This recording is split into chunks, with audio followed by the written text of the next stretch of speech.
Қазақ халқында шебердің қолы ортақ, өнерліге өріс кең деген дана сөз бар. Бүгін біз сіздерге Амангелдиев өнерлі отбасының шеберлігін таныстырғалы отырмыз. Қазақтың өнері бір-бірімен байланысқан ғажайып әлем. Біз отағасы екеуміз самалжай жасауды жөн көрдік. Арманымыздағы самалжайды балаларымызбен бірге жасадық.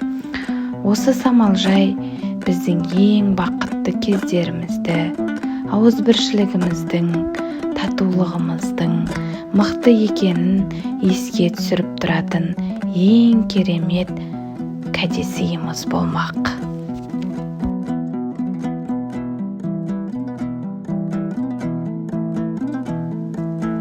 Күйді тыңдаған адам тарихты естиді, оюды көрген жан мәдениетті көреді.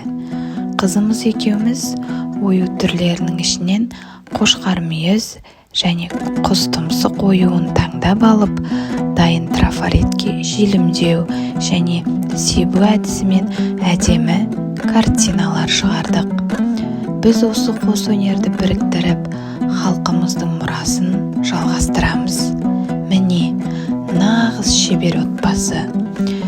Өнерлі әке өнерді талғаушы, өнерлі ана ұлттық құндылықты сақтаушы, еңбекқор бала болашақтың иесі.